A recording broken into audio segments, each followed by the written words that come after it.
Welcome to a new Consciousness Awake video. How's everyone doing? In this video, I want to spend some time sharing my perspectives, experiences, slash opinions on some of the things going on in the astral plane structure. Things I've, observed, noticed for many, many years. I'm talking about, you know, from like 1990, like basically like 1990. Back then, of course, I didn't, understand what was happening. I had no idea what was happening. I only learned as I got older, um, kind of self-taught, so to speak.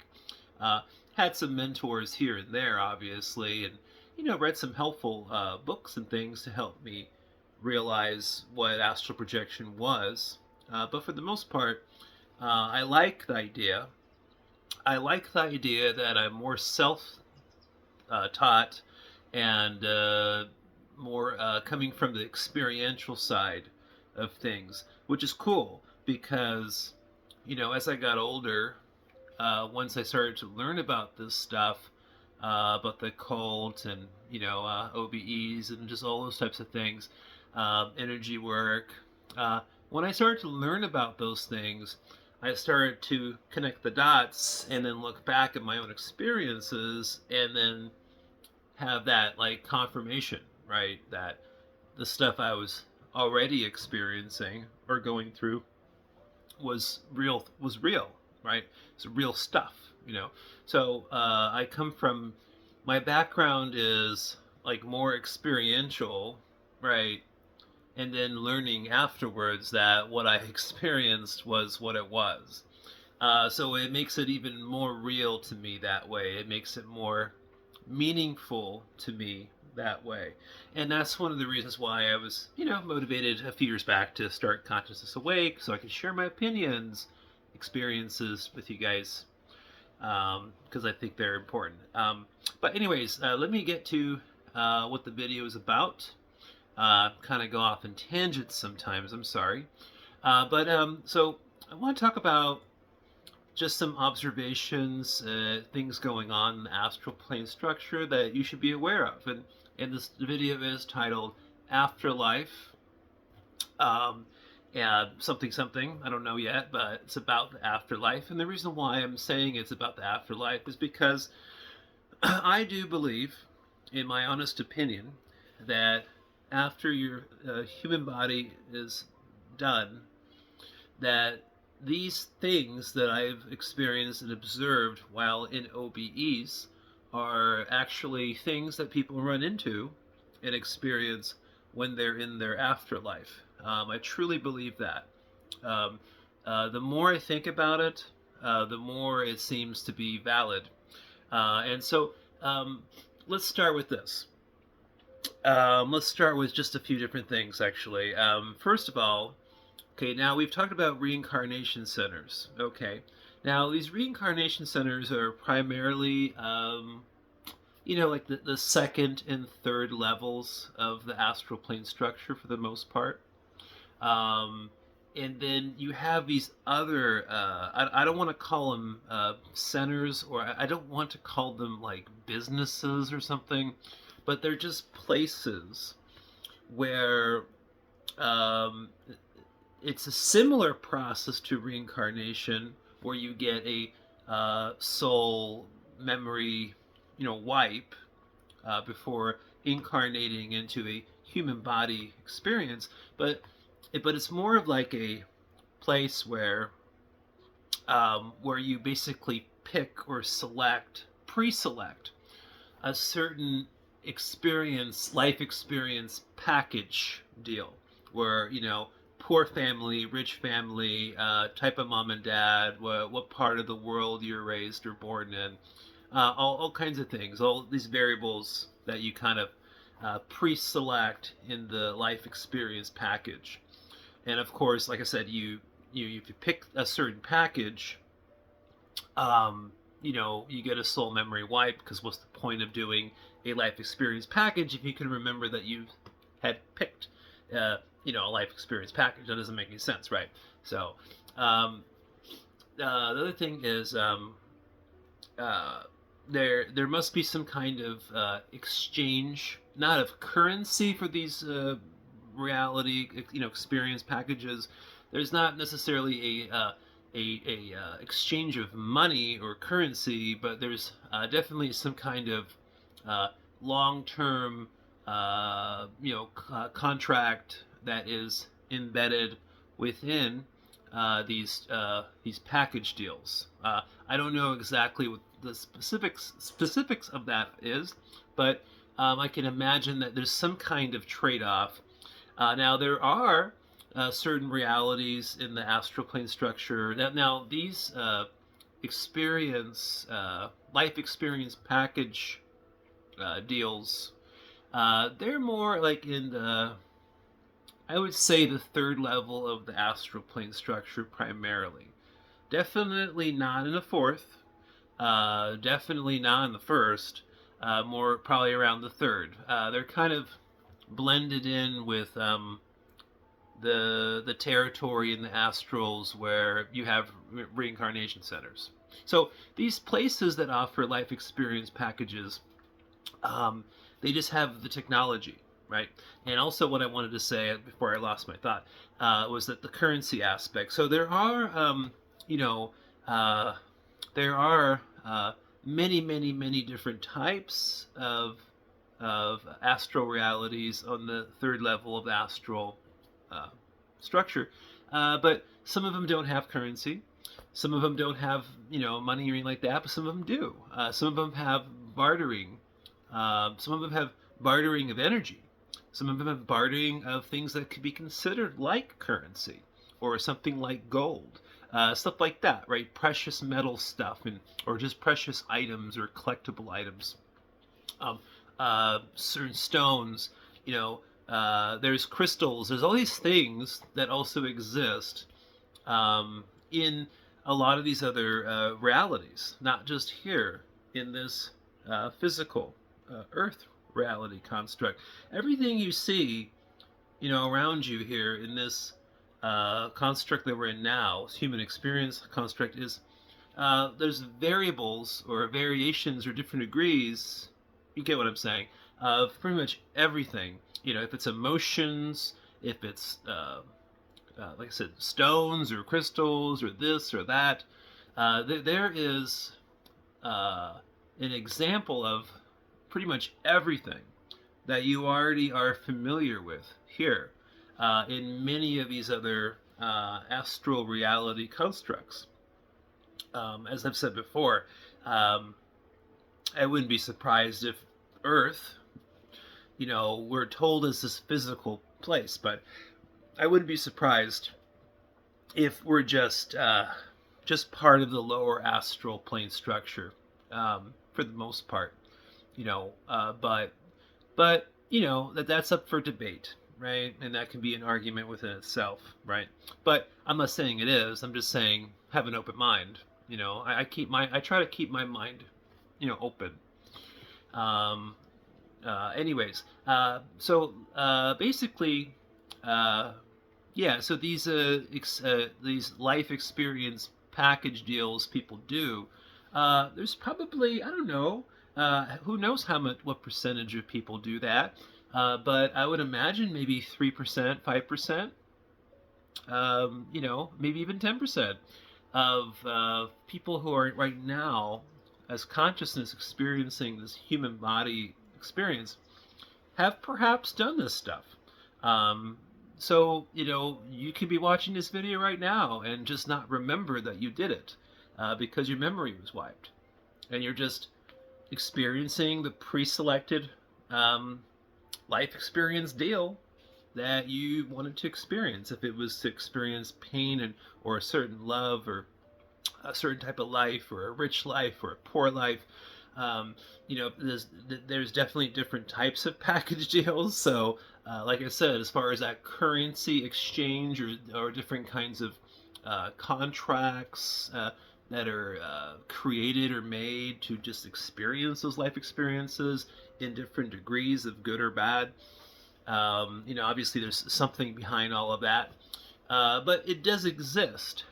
So, again, this is one of the reasons why I'm doing this video. I'm just talking about things that I've honestly observed and my opinion on what it is and why it exists. Do I know everything? No, of course not. I'm just talking about just experiences, just talking about stuff that I've seen. So there's nothing nefarious, you know, about these places that offer these experience packages. There's nothing nefarious there. Like I said, it's just some kind of exchange of currency or some kind of soul contract or something like that. But what's more nefarious though is that, as I mentioned before in other videos, is that there are multiple reincarnation centers where it's a little more nefarious, right? It's there's some trickery.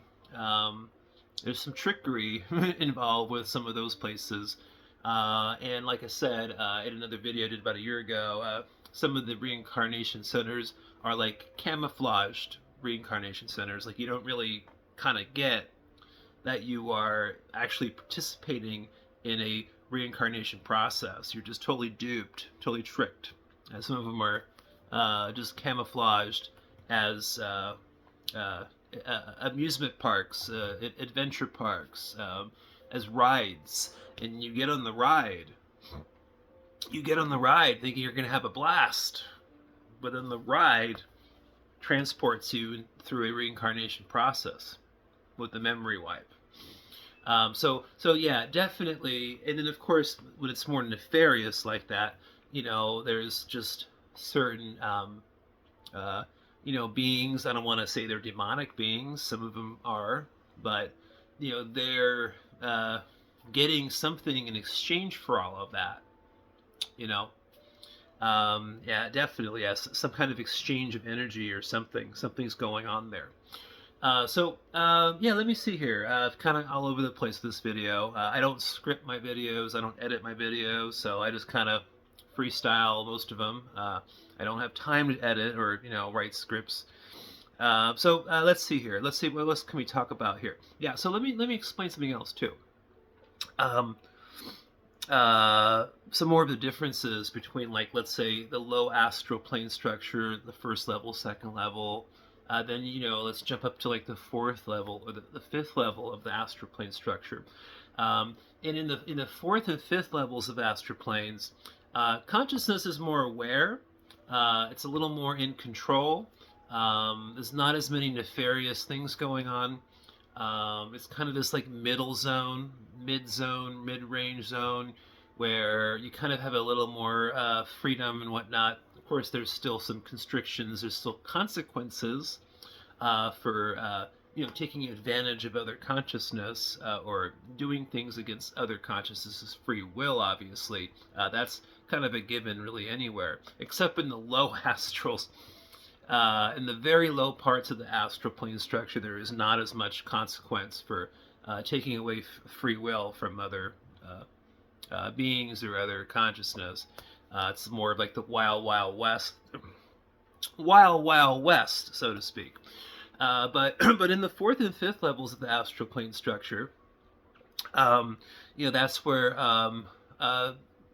where consciousness, let's say beings, consciousness, however you want to put it, they're more in the mind state of creation, of creating their own realities or building other astral reality constructs with other beings or some leader or whatever. That there's still some manipulation there. There's still a good amount, because there's so many different realities out there. There's still a percentage of realities, even in the fourth and fifth, that are disguised with a demonic being who's siphoning energy. And remember, your soul is energy. Okay, consciousness is energy. Thoughts are energy. Okay, thoughts are energy. Don't forget that. That's very important to realize. That's something that we're not really This is something we're not taught. We're not taught these things here in school, in this place. We're not taught that thoughts are actually energetic exchanges. Okay, so it's important to remember. But that's even more important to realize when you're in the astral plane structure, because your thoughts, the energy of your consciousness is 100 times more powerful than it is here in this physical body experience. Okay, that's the one big difference. There's still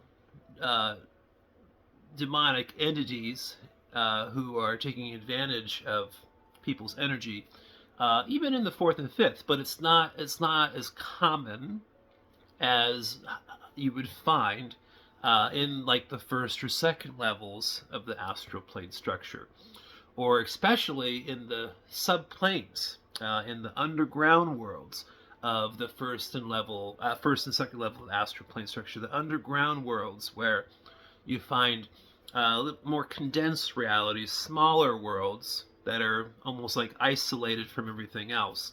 And then, that's when you truly have, in most cases, in all cases, essentially, there's a being that is, siphoning all the energy out of all of the consciousness that's there.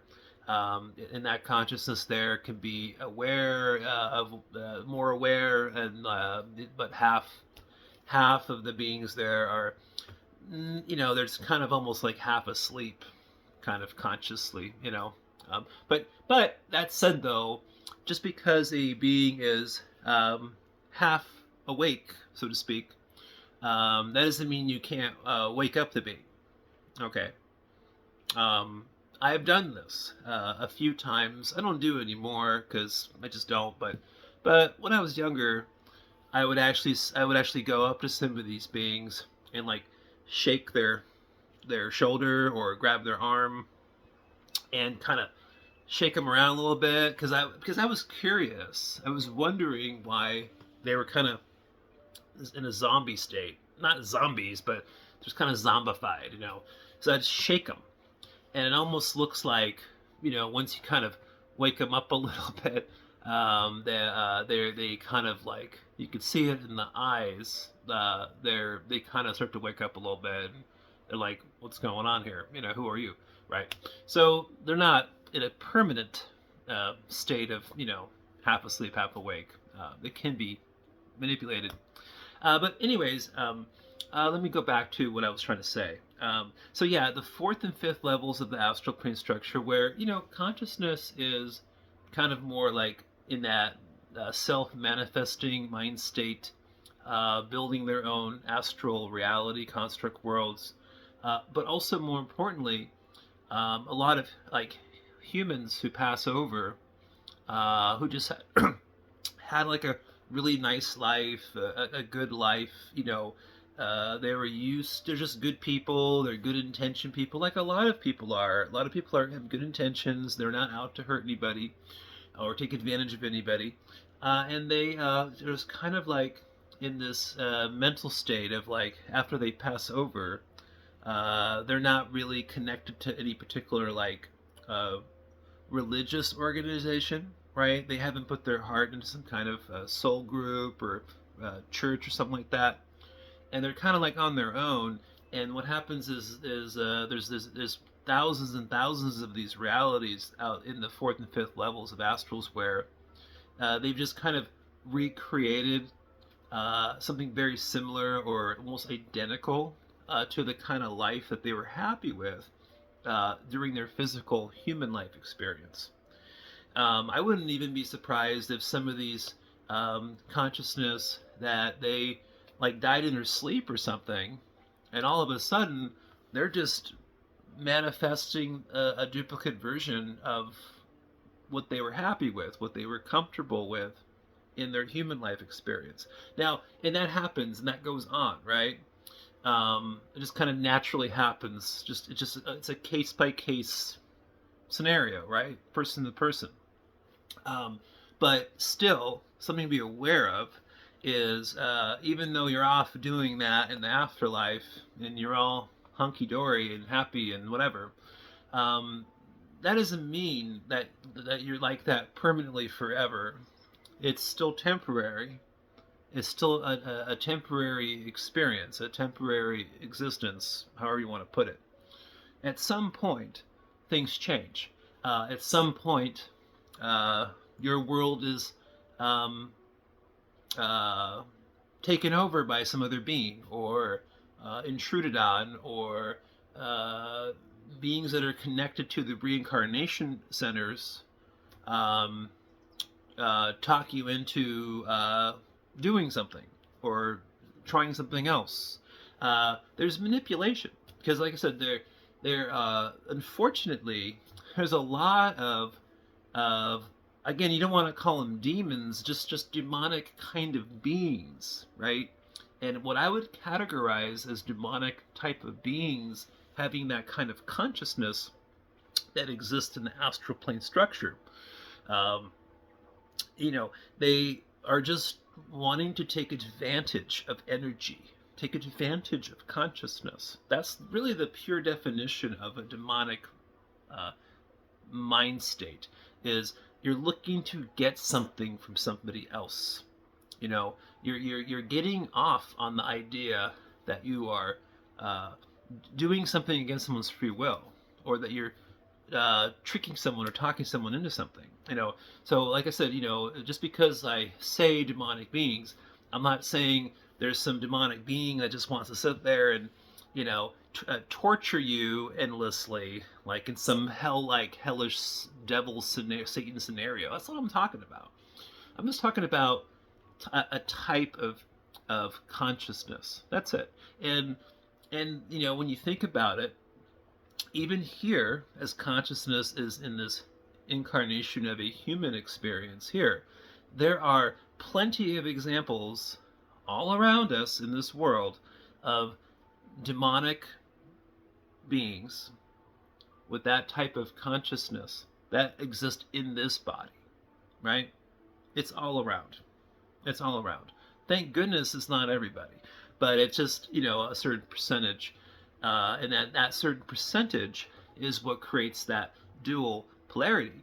I call it the dual polarity shit sandwich, where you have, for all the good you got around here, you got the equal evil or bad. It's just constantly like that, right? One piece of the bread's the good, the bottom bread's the bad, and the meat in the middle is you experiencing the dual polarity shit sandwich. That is the reality of where we're at. But okay, so I don't want to take this video is at 22 minutes now, and I'm recording with my phone, so I don't want to I don't want it to take forever to upload. So I'm going to stop here. I think I've talked enough for now. I will look at your likes, comments. If you enjoy these kinds of talks, if you want to hear more about my opinions, experiences with this stuff, hit the like button. Leave any questions in the comments for me. I do read all my comments. Sometimes I'm delayed because of other things in my life and my work and everything else. But I always do read all my comments and I try to get back to everybody. Okay, so you guys have a nice day. I'll talk to you very soon.